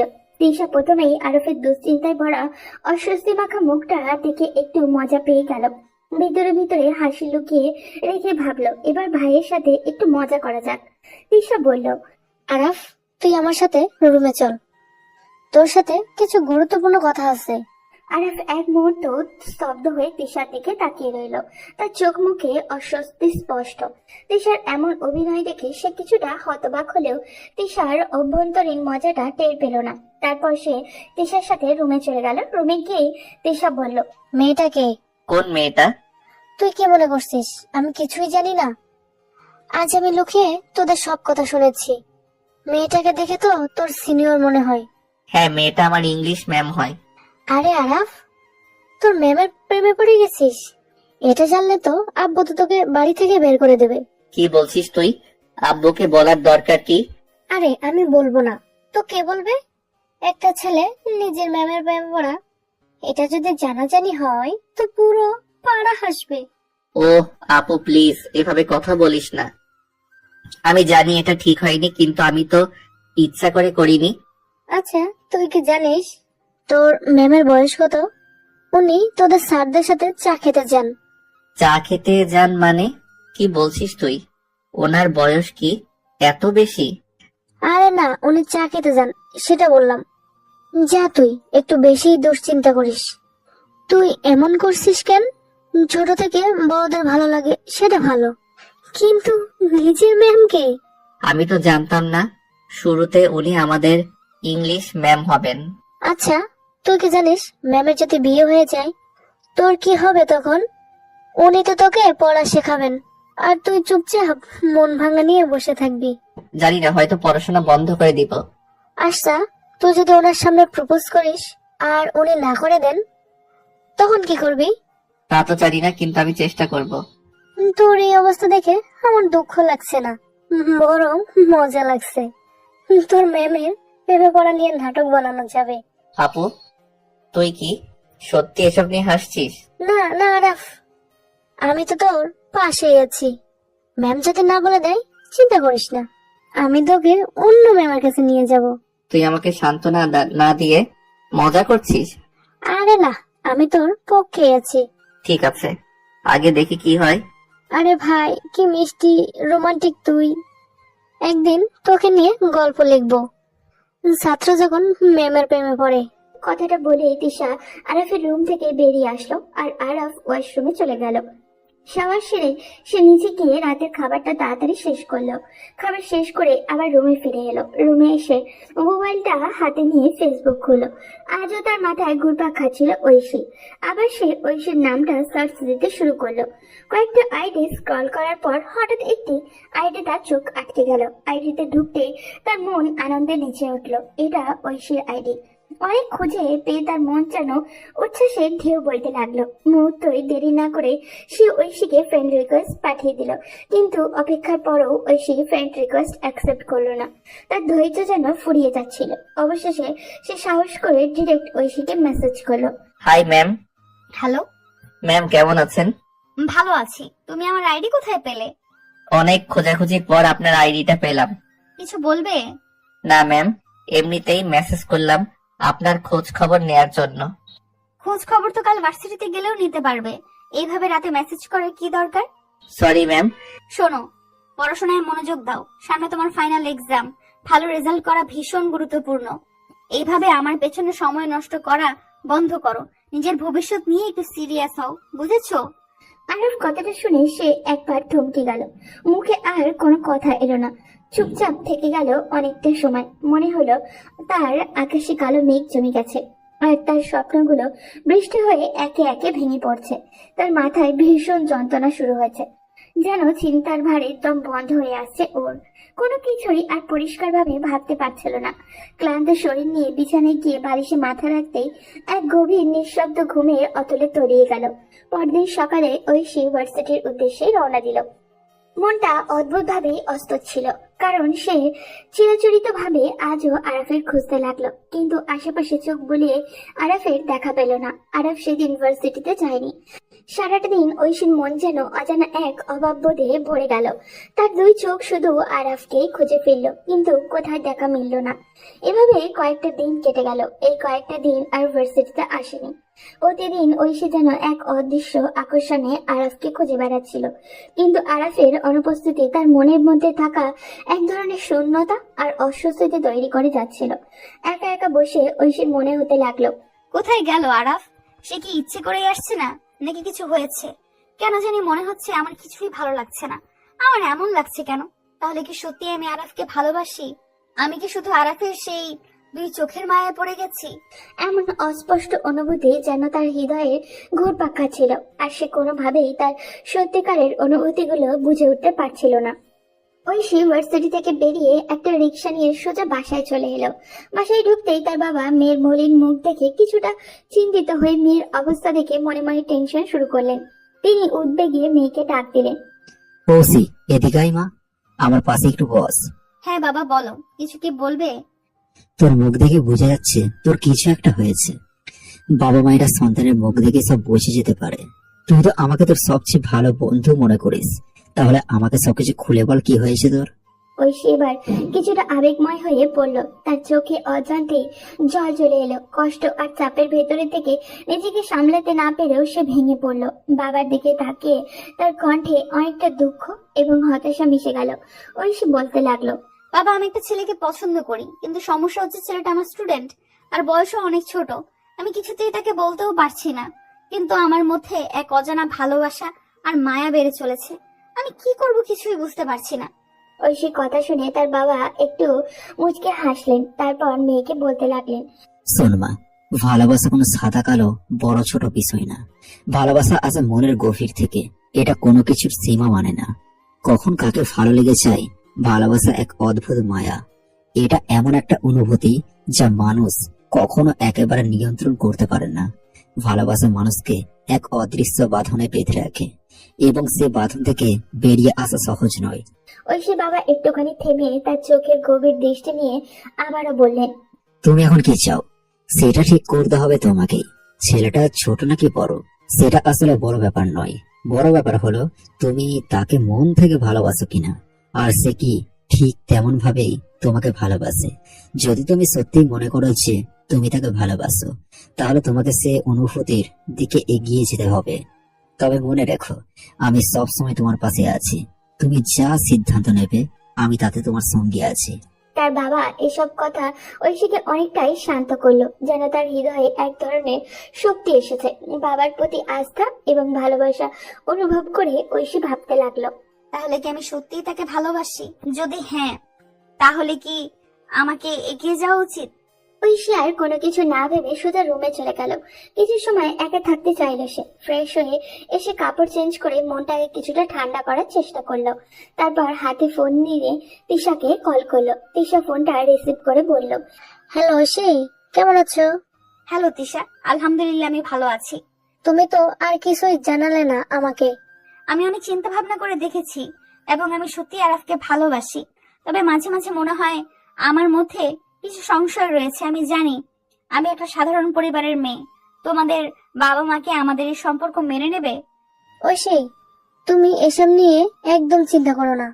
আমি জানি আমার ভাই তোমার সাথে সুখে থাকবে, তাই আমি আমার ভাইয়ের জন্য আমার পরিবারকে রাজি করাবো। আমি আমার ভাইয়ের সুখের জন্য সব করতে রাজি। তাহলে কি আমি আরাফের সাথে কথা বলবো? আরাফ কিছুদিন যাবৎ ভার্সিটিতে আসছে না, মনে হয় আমার উপর রাগ করে আছে। না, এখন আরবকে কিছু বলার প্রয়োজন নেই। আমরা এই বিষয়টি সারপ্রাইজ হিসেবে রাখতে চাই। আমি আমার বাবা মার সাথে কথা বলে তাদের রাজি করানোর চেষ্টা করব। তারপর তাদের নিয়ে তোমাদের বাড়িতে আসব। তোমার বাবার কাছে আমি আমার ভাইয়ের জন্য তোমাকে চাইতে আসব। এই কথাটি শুনে সে একেবারে লজ্জায় লাল হয়ে গেল। তারপর ফোনটা কেটে দিয়ে আনন্দে নাচতে শুরু করলো। আজ তার মনের মধ্যে যেন এক ধরনের অদ্ভুত উচ্ছ্বাস বিরাজ করছে। সবকিছু এত সুন্দর লাগছে যেন তার পৃথিবীটাই অন্যরকমই হয়ে গেছে। তাকে যে মানুষটি খুব পছন্দ করে তাকে সে পাবে, এই চিন্তাতেই তার মনের মধ্যে এক ধরনের শান্তি এবং আনন্দ ঢুকছে। এদিকে রাতে খাবারের জন্য আরাফ ডাইনিং টেবিলে এলো। এসে দেখলো ডাইনিং টেবিলে খাবার পরিপূর্ণভাবে সাজানো হয়েছে। সে খাবার খেতে বসলো আর তার বাবা, তিশা এবং তার মা সবাই একসাথে খাবার খেতে বসলেন। আরাফের এমন অবস্থা দেখে তার বাবা বললেন, আরাফ, কি হয়েছে তোমার? তোমাকে এরকম দেখাচ্ছে কেন? কই বাবা, কিছু হয়নি তো, এমনিতেই মনে হয় ঘুম একটু কম হয়েছে। তোমাকে আমি সেদিন অনেকবার বোঝানোর চেষ্টা করেছিলাম, নিজেকে একটু বদলাও, ডিসিপ্লিনের মধ্যে এসে জীবনটা একটু ঠিক পথে নিয়ে আসো। কিন্তু না, দিন দিন তোমার শুধুই অধপতন ঘটেছে। মনে হচ্ছে তুমি নিজেকে হারিয়ে ফেলছো। দিন দিন তুমি আরো খারাপ হয়ে যাচ্ছ, যা আমি আশা করিনি। তার বাবার এই কঠোর কথাগুলো শুনে আরফ কিছু না বলে মনোযোগ হারিয়ে ফেললো। খাবারও ছেড়ে দিল। প্লেটের মধ্যে পানি ঢেলে তার হাত ধুয়ে উঠে চলে গেল। তার বাবা নীরব ভাবে তার দিকে তাকিয়েছিলেন, যেন হতাশ ও উদ্বেগ ভরা দৃষ্টিতে। তিশা পুরো পরিস্থিতি দেখে একটু নরম ভাবে বলল, মা, বাবা, আমি আরাফের ব্যাপারে আপনাদের সাথে কিছু কথা বলতে চাই। আরাফের ব্যাপারে কি বলবোই বলো? আরাফ একটি মেয়েকে পছন্দ করে। কি বলছিস এসব তুই? হ্যাঁ বাবা, আমি ঠিকই বলতেছি, সে একটি মেয়েকে পছন্দ করে। আমার মনে হয় তাকে এখন বিয়ে করিয়ে দেওয়া ঠিক হবে। যে ছেলে এখনো নিজের জীবনের কোনো দিকে মনোযোগ দেয় না, সব সময় খামখেয়ালি ভাবে চলাফেরা করে, তার পক্ষে কিভাবে একটা মেয়েকে বিয়ে করে সংসার করা সম্ভব? বাবা, আমার মনে হয় ওই মেয়েটা তাকে বুঝিয়ে শুধরে নিতে পারবে। আর যখন ছেলেদের উপরে কোনো দায়িত্ব আসে, তখন তারা অনেক বেশি পরিণত হয়ে ওঠে, নিজেদের সিদ্ধান্ত নিতে সক্ষম হয়। আচ্ছা ঠিক আছে, কিন্তু মেয়েটা কে আর নাম কি? কোথায় থাকে? পরিবারে কে কে আছে? বাবা, মেয়েটার নাম হচ্ছে ঐশী। আরাফের ভার্সিটিতে ইংলিশ ম্যাম, এবং ঐশী আমাদের এই পাশেই থাকে। তার বাবা একটি প্রাইভেট কোম্পানিতে জব করতেন। কিছুদিন আগে একটা অ্যাক্সিডেন্টে তার দুটি পাই চলে যায়, আর মা ঐশীর জন্মের সময় মারা যায়। কি বলছিস তুই? তুই কি পাগল হয়ে গেছিস? আরাফের থেকে বয়সে বড় একটা মেয়েকে আমি কিভাবে আমার ঘরের বউ বানাবো? মানুষ তো এ নিয়ে হাসাহাসি করবে, আমার অগ্রিম সম্মানটাই ক্ষতিগ্রস্ত হবে। এটা আমি কখনো মেনে নেব না। বাবা, মানুষের মন্তব্য দেখলে তো জীবন চলবে না।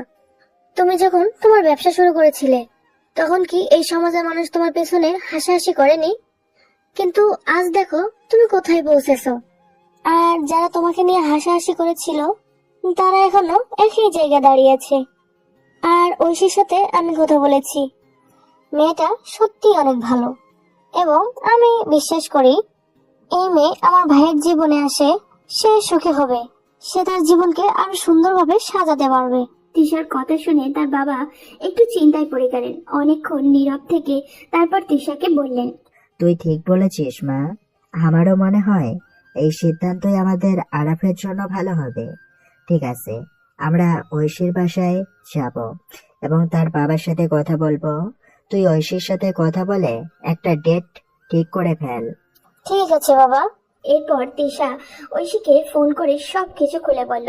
দুজনে আজ আলোচনা করে পরের দিন তিশা আর তার বাবা মাকে নিয়ে ঐশীদের বাসায় যাবে এমন সিদ্ধান্তই নিল। তিশা এসে তার বাবা মাকে এই বিষয়ে জানালো। তারপর সবাই যে যার রুমে চলে গেলেন। আরফ এদিকে নিজের রুমে বসে আছে, ফোনটা হাতে নিয়ে বারবার ঐশীর ফেসবুক আইডি খুঁজে দেখছিল। তার চোখ ঐশীর ছবি থেকে সরে না, আর সে স্ক্রল করতে করতে রাত প্রায় 3টা হয়ে গেল। কখন ঘুমিয়ে পড়লো সে নিজেই বুঝতে পারলো না। পরের দিন সকালে সবাই ঘুম থেকে উঠে নিজের প্রস্তুতি নিতে লাগলো ঐশীদের বাসায় যাওয়ার জন্য। আরফ ঘুমে থাকায় তাকে ছাড়াই তারা ঐশীদের বাসায় চলে গেল। ঐশীদের বাসায় পৌঁছে সবাই একসাথে বসে আলোচনা শুরু করলো। তখন আরফের বাবা কিছুটা গম্ভীর দৃষ্টিতে বললেন, বিআই সাহেব, আমার ছেলে আর আপনার মেয়ে দুজনেই একে অপরকে পছন্দ করে। আমরা চাই তাদের দুজনের হাত এক করে দিতে, যাতে তারা একসাথে তাদের জীবন সুন্দরভাবে সাজাতে পারে। যদি আপনার অনুমতি থাকে, তাহলে আমরা এই ব্যাপারটা সামনে এগিয়ে নিয়ে যেতে চাই। মাহারা একমাত্র মেয়ে আমার, আমি অনেক আদর ও যত্নে তাকে বড় করেছি। তবে আজকে এই পরিস্থিতির কারণে তাকে চাকরি করতে হচ্ছে। যতই আদরের মেয়ে হোক, পৃথিবীর নিয়ম মেনে একদিন তো তাকে বিয়ে দিতেই হবে। আর আমার মেয়ে যদি আপনাদের বাড়ির বউ হয়, তাতে আমার কোনো আপত্তি নেই। এটা তো আমার জন্য গর্বের ব্যাপার। আমি এতে পুরোপুরি সমর্থন জানাই। আলহামদুলিল্লাহ, তাহলে আমরা বিয়ের একটা ডেট ঠিক করে নেই। হ্যাঁ, আপনারা একটা ডেট ঠিক করে ফেলুন আপনাদের সুবিধা মতো। তাহলে আর দেরি করার কোনো প্রয়োজন নেই, খুব ছোট করে আয়োজন করে দুজনের বিয়ে দিয়ে দিব। তাহলে আগামী শুক্রবারে বিয়ের দিন থাক। ঠিক আছে, কোনো সমস্যা নাই। তারপর তারা সবাই ঐশীর বাবার কাছ থেকে বিদায় নিয়ে বাসায় ফিরে এলেন। বাসায় এসে সবাই ভাবলো যে আরবকে বিষয়টা জানানো দরকার। তাই রাতের খাবার টেবিলে বসে আরবের বাবা তার দিকে তাকিয়ে কিছুটা গম্ভীর কণ্ঠে বললেন, আরাফ, আজকে আমরা তোমার জন্য একটা গুরুত্বপূর্ণ সিদ্ধান্ত নিয়েছি। কিসের সিদ্ধান্ত বাবা? আমি আমার এক বন্ধুর মেয়ের সাথে তোমার বিয়ে ঠিক করে এসেছি। আগামী শুক্রবার তোমার বিয়ে। তার বাবার কথা শুনে আরব কিছুটা অবাক হলো, কিন্তু তার বাবার সামনে কিছু বলতে পারলো না ভয়ে। কিছুক্ষণ পর তার বাবা খাওয়া শেষ করে উঠে চলে গেলেন। তখন আরব তার মাকে বলল, মা, এটা কি রকম সিদ্ধান্ত? আমাকে কিছু জানাওনি, কিছু অমনি এসে বললে আমার বিয়ে ঠিক করে এসেছো। কোথাকার কোন মেয়ের সাথে? আমাকে কি এই বিষয়টা একবার জানানোর প্রয়োজন বোধ করলে না তোমরা? এটা তোর বাবার সিদ্ধান্ত, তোর বাবার কোনো সিদ্ধান্তের উপর কথা বলার কি সাহস আছে আমার? তাই বলে কি ওনার যা ইচ্ছা তাই করবেন? আমি এ বিয়ে করতে পারবো না। এটা আমাকে বলিস কেন? তোর বাবাকে গিয়ে বল। তুমি জানো আমি বাবাকে কতটা ভয় পাই। আমি বাবাকে কিভাবে বলবো? প্লিজ মা, তুমি বাবাকে বুঝিয়ে বলো না। আমি এসব পারবো না। তোমার যদি কোনো কথা বলা থাকে তুমি তোমার বাবার সাথে গিয়ে বলো। আরব কিছুটা চিন্তিত হয়ে পড়ল। মনের মধ্যে ভীষণ দ্বিধা ছিল, কারণ সে ঐশীকে সত্যি অনেক ভালোবাসে। তাকে ছাড়া অন্য কোনো মেয়েকে বিয়ে করার চিন্তা তার পক্ষে অসম্ভব। নিজেকে কিছুটা সাহস দিতে সে কিছু সময় নিল। তারপর ধীরে ধীরে তার বাবার সামনে এসে দাঁড়ালো, কাঁপা কাঁপা গলায় বলল, বাবা, আমি এই বিয়েটা করতে পারবো না। শোনো, বাবা মায়েরা জানে তাদের সন্তানদের জন্য কি ভালো হবে। তারা কখনোই তাদের সন্তানের জীবন নষ্ট করতে চায় না। আমরা যে সিদ্ধান্ত নিয়েছি তা তোমার এবং তোমার ভবিষ্যতের জন্য একদম সঠিক সিদ্ধান্ত। তাই আমি বলছি, আমি আমার সিদ্ধান্তে একটুও পরিবর্তন আনবো না। আগামী শুক্রবারে তোমার বিয়ে হবে, আর এটি ফাইনাল সিদ্ধান্ত। আরব মন খারাপ করে সোজা তার রুমে চলে গেল। রুমে এসে সে অস্থিরভাবে পায়চারি করতে লাগলো, যেন তার মনের মধ্যে এক ভীষণ উৎকণ্ঠা চলছে। মাথায় কিছুই আসছিল না, শুধু এটাই চিন্তা সে এখন কি করবে। এক সময় আরব তার বন্ধু হৃদয়কে কল দিল। হৃদয় কলটা রিসিভ করতেই বলল, কিরে আরাফ, কয়েকদিন থেকে ভার্সিটিতে আসিস না, কি হয়েছে তোর? এসব কথা বাদ দে দোস্ত, অনেক বড় একটা সমস্যায় পড়ে গেছি। এখন কি করব বুঝতে পারতেছি না। কি সমস্যা আমাকে বল। বাবা আমার বিয়ে ঠিক করে ফেলেছে তার কোন বন্ধুর মেয়ের সাথে। আগামী শুক্রবার বিয়ে, কিন্তু তুই তো জানিস আমি ঐশী ম্যামকে পছন্দ করি। আমি তাকে ছাড়া অন্য কোনো মেয়েকে বিয়ে করতে পারবো না। এখন আমি কি করব তুই বল। ম্যাম কি তোকে পছন্দ করে? আমার মনে হয় ম্যামও আমাকে পছন্দ করেন। আমি তার চোখে আমার প্রতি ভালোবাসা দেখেছি। তাহলে তোর হাতে এখন একটাই অপশন আছে, সেটা হলো ম্যামকে প্রপোজ করা। যদি ম্যাম রাজি হয়ে যায় তাহলে বাকি সব আমি ম্যানেজ করে দেব। হ্যাঁ, তুই ঠিক বলেছিস, আমাকে এখন তাই করতে হবে। আচ্ছা বাই, পরে কথা হবে। ওকে, বাই। আরাফ হৃদয়ের সঙ্গে কথা বলে কলটা কেটে দিল। এবার সে ঐশীকে মেসেজ করবে এবং তাকে প্রপোজ করবে। ভাবনা শেষ করতে না করতেই সে ঐশীকে মেসেজ পাঠালো, কিন্তু ঐশী তার কোনো মেসেজের জবাব দিল না। এতে আরাফ ভীষণ হতাশ হয়ে পড়ল, যেন তার মনটাই ভেঙে গেল। তবুও সে হাল ছাড়লো না। একটার পর একটা মেসেজ পাঠিয়ে গেল, কিন্তু অনেকগুলো মেসেজ পাঠানোর পরও কোনো উত্তর আসেনি। রাত প্রায় 3টে বেজে গিয়েছে। ক্লান্তিতে তার চোখে ঘুম নেমে এলো। বিছানায় শোবার সঙ্গে সঙ্গে সে গভীর ঘুমে তলিয়ে গেল। সকালে ঘুম ভাঙতেই দেখে ঘড়িতে 9টা বেজে গেছে। তার মানে এখন ঐশী ইউনিভার্সিটিতে যাওয়ার জন্য বের হবে।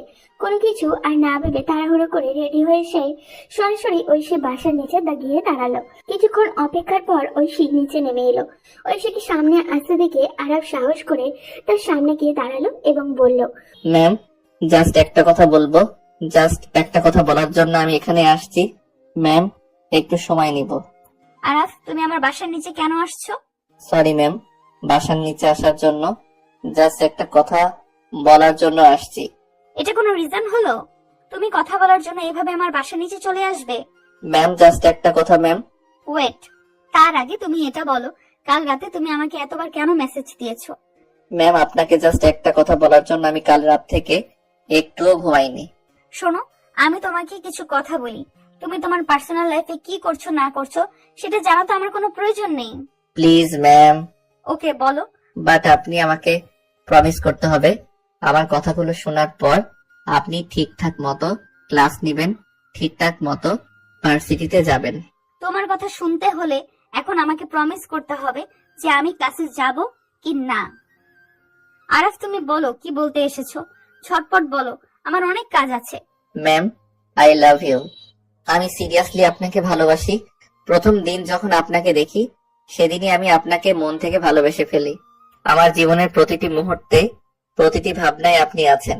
বাসায় গেলে আমি শুধু আপনাকে ভাবি, ঘুমালে আপনাকে দেখি, খেতে বসলে আপনার কথাই মনে হয়, ক্লাসে থাকি বা ক্লাসের বাইরে সবসময় শুধু আপনি আমার মনে জায়গা নিয়ে আছেন। এমনকি বন্ধু বান্ধবদের সঙ্গে আড্ডা দিতেও আপনার মুখটাই মনে ভাসে। আর আমার স্বপ্নের কথা বলবো কি, সেখানেও কেবল আপনি। ম্যাম, আমি জানি হয়তো এই কথাগুলো বলার সাহস আমার আগে হয়নি, কিন্তু আজ আমি আর দমিয়ে রাখতে পারছি না। আমি সত্যি আপনাকে ভালোবাসি। I love you ma'am. Oishi আরাফকে একটু কাছে এসে হাসলো, তারপর মিষ্টি করে বলল। আরাফ, আমিও যে তোমাকে ভালোবাসি, তুমি সেটা কখনো বুঝতে পারোনি। ঐশীর মুখ থেকে কথাটি শুনে আরাফ আনন্দে লাফিয়ে উঠল, তার মনে যেন আনন্দের বন্যা বইতে যেতে লাগলো। তারপর ঐশী আরাফের আরেকটু কাছে আসলো, এসে বলল। তুমি আমাদের খুব ভালো একজন স্টুডেন্ট, তাই না? পুরো ভার্সিটিতে যদি 10 জন মেধাবী শিক্ষার্থীর কথা বলা হয়, তাদের মধ্যে অবশ্যই তুমি একজন। তোমার রেজাল্ট দারুণ, পড়াশোনায় মনোযোগী, অনেক ভালো শিক্ষার্থীর মধ্যে তুমিও আমাদের প্রিয় একজন। আর 10 জন শিক্ষক যেমন তাদের ছাত্রদের ভালোবাসে, আমিও তেমনি তোমাকে ভালোবাসি। ঐশীর কথাগুলো শুনে আরাফের যেন এক মুহূর্তে সব আনন্দ মাটি হয়ে গেল, তার আকাশে যেন কালো মেঘ এসে ভর করলো। ঐশী সেখান থেকে চলে গেল, তবে একটু দূরে গিয়ে পেছনে ফিরে তাকালো, আর আরাফের এমন অবস্থায় মুচকি হাসলো, কারণ ঐশী জানতো সে শুধু মজা করছিল, কিন্তু আরাফ সেটা একদমই বুঝতে পারেনি। মন খারাপ নিয়ে আরাফ বাসায় ফিরে এলো, রুমে বসে রইল। 2 দিন ধরে রুম থেকে বের হলো না, শুধু কাঁদতেই থাকলো। এদিকে তিশা বারবার এসে তার সাথে মজা করতে লাগলো। 2 দিন পর আজ শুক্রবার, আরাফ আর ঐশীর বিয়ে, কিন্তু আরাফ তখনও ঘুমিয়ে। তিশা এসে তাকে ঘুম থেকে জোরে টেনে তুলে আবারও বলল। আরাফ, এই আরাফ, এই গাধা, এখনো ঘুমাচ্ছিস? আজ তোর বিয়ে, সেদিকে কোনো খেয়াল নেই? তুই বিয়ে করতে পারবি না, তাই তো? দাঁড়া, আব্বুকে ডাক দিচ্ছি। আব্বু, আব্বু। এই তুই আব্বুকে ডাক দিচ্ছিস কেন? উঠছি তো, তুই যা, আমি রেডি হয়ে আসছি। এইখানে তোর শেরানি দেখ। গেলাম, তাড়াতাড়ি রেডি হয়ে ফ্রেশ হয়ে নিচে আয়। বিরক্ত ভঙ্গিতে আরাফ বিছানা থেকে উঠে বাথরুমে গেল, ফ্রেশ হয়ে শেরওয়ানিটা পরে নিচে এলো। নিচে এসে দেখে তার মা এক গ্লাস দুধ নিয়ে দাঁড়িয়ে আছেন। তিনি আরাফকে দুধ খাইয়ে দোয়া করলেন। এরপর আরাফ তার বাবা আর তিশার সঙ্গে ঐশীদের বাসার উদ্দেশ্যে রওনা দিল। প্রায় 30 মিনিট পর তারা ঐশীদের বাড়িতে পৌঁছালো। কাজী সাহেবও ততক্ষণে চলে এসেছেন। এ বিয়ের আনুষ্ঠানিকতা শুরু হলো। আরাফের মন ততক্ষণে ভীষণ ভারাক্রান্ত। সে একবারও মাথা তুলেও তাকালো না, এমনকি সে খেয়ালও করলো না তার সামনে ঐশী কোণে সেজে বসে আছে। কাজী সাহেব যখন বিয়ের কাজ সম্পন্ন করছিলেন, আরাফ তখন যেন শূন্য দৃষ্টিতে বসেছিল। তার মনটা ভারে পূর্ণ, সবকিছু যেন তার জন্য অর্থহীন হয়ে গেছে। বিয়ের পর ঐশীর বাবা ঐশীকে আরাফের হাতে তুলে দিলেন। তারপর সবাই মিলে নতুন জীবনের সূচনা করতে তাদের বাসার উদ্দেশ্যে রওনা দিল। বাসায় পৌঁছানোর পর সবাই ঐশীকে নিয়ে ব্যস্ত হয়ে পড়ল। আরাফ শেরওয়ানিটা খুলে চুপচাপ সোজা ছাদে চলে গেল। পশ্চিম দিকে সূর্যাস্তের দিকে তাকিয়ে ভারাক্রান্ত মনে দাঁড়িয়ে রইল। তার চোখের সামনে ঐশীর মুখটা বারবার ভেসে উঠছিল, এবং তার কথা মনে করে মনটা আরো বেশি ভার হয়ে উঠছিল। এভাবে ভাবতে ভাবতে রাত প্রায় 10টা বেজে গেল। সারাদিন এক ফোঁটা পানিও খায়নি আরাফ। তখন তিশা এসে ছাদ থেকে তাকে নিচে নিয়ে গেল, জোর করে রাতের খাবার খাওয়ালো এবং বাসর ঘরে ঢুকিয়ে দিল। আরাফ ঘরে ঢুকে ঐশীর পাশে বসতে চাইল না। সে চুপচাপ একটা বালিশ তুলে নিল এবং সোফায় গিয়ে শুয়ে পড়ল। কিছুক্ষণ চুপ থাকার পর ঐশী ধীর কণ্ঠে বলল। এই যে শুনছেন, আপনি আমার কাছে আসবেন না। তার খুব পরিচিত কণ্ঠটা শুনে সে লাফ দিয়ে উঠল, তারপর বলল। এই আপনি কে? আমি কে তা কি আপনি জানেন না? না জানলে আসুন, আমার ঘুমটা উঠিয়ে দেখুন আমি কে। তারপর আরাফ ধীরে ধীরে ঐশীর কাছে গেল। এক মুহূর্তে ইতস্তত করে সে ঐশীর ঘুমটা উঠিয়ে যা দেখলো তার জন্য আরাফ মোটেও প্রস্তুত ছিল না। ঐশী মায়াবী চেহারায় হারিয়ে গেল সে। কিছুক্ষণ চুপ থেকে আরাফ ধীরে ধীরে ধীরে বলতে লাগলো, এ তো দেখছি আকাশের চাঁদ, কিন্তু এই চাঁদ আমার ঘরে আসলে কিভাবে, এটা কিভাবে সম্ভব? এটা সম্ভব কারণ এই চারটাও যে এই ছোট্ট দুষ্টুটাকে ভালোবাসে। আমি আর তিশা মিলে একটা প্ল্যান করেছিলাম তোমাকে সারপ্রাইজ দিব। তার মানে তোমরা আমাকে এতদিন জেনে শুনে এতটা কষ্ট দিয়েছো? হ্যাঁ, কারণ ছেলেরা খুব সহজেই কিছু পেয়ে গেলে তার মূল্য দিতে জানে না। তাই তোমাকে আরেকটু বোঝালাম আমি তোমার জন্য কতটা গুরুত্বপূর্ণ। কিন্তু আমাকে এতদিন এতটা কষ্ট দেওয়ার প্রতিশোধ আজ নিব। কিভাবে নিবে? দেখতে চাও কিভাবে নিব? দেখাও। ঐশী কথাটা বলতেই আরাফ ঐশীর গোলাপি রঙের ঠোঁট জোড়া তার নিজের দখলে নিয়ে নিল। দুজন হারিয়ে গেল ভালোবাসার এক অন্য জগতে। সেখানে শুধু ছিল তাদের নিঃস্বার্থ ভালোবাসার অনুভূতি। একে অপরের সান্নিধ্যে কখন যে গভীর ঘুমে তলিয়ে গেছে তা তারা বুঝতেও পারেনি। সকাল হয়ে গেছে, ঘড়িতে তখন প্রায় 10টা। হঠাৎই দিশা এসে রুমের দরজাটায় টোকা দিয়ে ডাক দিল, আরাফ, ঐশী, কে রে? আর কত ঘুমাবি? 10টা হয়ে গেছে, এখন তো ঘুম থেকে ওঠ। আরাফ ঘুম থেকে উঠে চোখ কচলাতে কচলাতে গিয়ে দরজাটা খুলে দিল। দিশা আরাফকে উদ্দেশ্য করে বলল, কি রে ভাই আরাফ, সারপ্রাইজ কেমন লাগলো? ধন্যবাদ আপু আমাকে এত বড় একটা সারপ্রাইজ দেওয়ার জন্য। এটা সত্যি আমার জীবনের সবচেয়ে বড় আর সবচেয়ে সুন্দর সারপ্রাইজ। তোকে অসংখ্য ধন্যবাদ। আর শোন, তোর যদি কাউকে পছন্দ থাকে আমাকে নিঃসংকোচে বলবি, আমি সবকিছুর ব্যবস্থা করে দেব। তোকে সুখী দেখতে পাওয়াটা আমার জন্য সবচেয়ে বড় আনন্দ হবে। তারপর আরাফ আর ঐশী ফ্রেশ হয়ে নিচে এলো। সবাই মিলে একসাথে নাস্তা করলো। ঐশীকে কাছে পেয়ে তাদের বাবা মাও ভীষণ খুশি। সব সময়ের সঙ্গে সঙ্গে ভালোবাসার সুখ আর শান্তিতে কাটতে লাগলো তাদের জীবন। প্রায় 2 বছর পর একটি নতুন অধ্যায়ের সূচনা হলো। ঐশী হাসপাতালে বেডে অজ্ঞান অবস্থায় শুয়ে আছে, আর তার পাশে বসে আছে আরাফ বলে ছোট্ট একটি ফুটফুটে মেয়ে। হ্যাঁ, এটি আরাফ আর ঐশীর মেয়ে। আজ তাদের জীবনে এসেছে এক টুকরো রোদ, ঝলমলে আলো আর তাদের প্রথম সন্তান। কিছুক্ষণ পর ঐশীর জ্ঞান ফিরল। চোখ খুলতেই সে আরাফকে দেখতে পেল। আরাফ গভীর মমতায় ঐশীর দিকে তাকিয়ে হাসলো এবং বলল, ঐশী, আমাদের জীবনের সবচেয়ে সুন্দর উপহারটা তুমি আমাকে দিলে। ধন্যবাদ তোমায়। আমি তোমাদের দুজনকেই পৃথিবীর সব সুখ দিয়ে ভরিয়ে দিতে চাই। তোমাকে অসংখ্য ধন্যবাদ আমাকে এতটা ভালোবাসার জন্য। আমাদের এই সুন্দর রাজকুমারীটার নাম কি রাখবো তুমি বলো? আমি আমার মেয়ের নাম আমাদের দুজনের নামের সাথে মিল রেখে রাখবো, আশফা। তারপর আরাফ মেয়ের ছোট্ট কপালে একটি মমতাময় চুমু দিল। মেয়ের কোমল হাতে তুলে নিয়ে তাদের দুজনের হাতের মাঝখানে রেখে শক্ত করে ধরল, যেন সেই স্পর্শে তাদের ভালোবাসা আরো গভীর হয়ে যায়। এরপর আরাফ ধীরে ধীরে ঐশীর দিকে ঝুঁকলো এবং তার ঠোঁটে আলতো করে একটা ভালোবাসার চুমু এঁকে দিল, যেন এই মুহূর্তটা তাদের জীবনের সবচেয়ে সুখের অধ্যায় হয়ে রইল। আর এভাবেই একটি সুন্দর হ্যাপি এন্ডিং এর মধ্যে দিয়ে শেষ হলো আমাদের আজকের গল্প। প্রিয় বন্ধুরা, আশিক ও প্রিয়াঙ্কার সকল রোমান্টিক গল্প পেতে আমাদের চ্যানেলটি এখনই সাবস্ক্রাইব করে রাখুন। গল্পটি কেমন লাগলো তা অবশ্যই আমাদের কমেন্ট বক্সে জানাবেন। আপনাদের প্রতিটি মন্তব্য আমাদের নতুন নতুন গল্প তৈরি করতে অনুপ্রাণিত করে।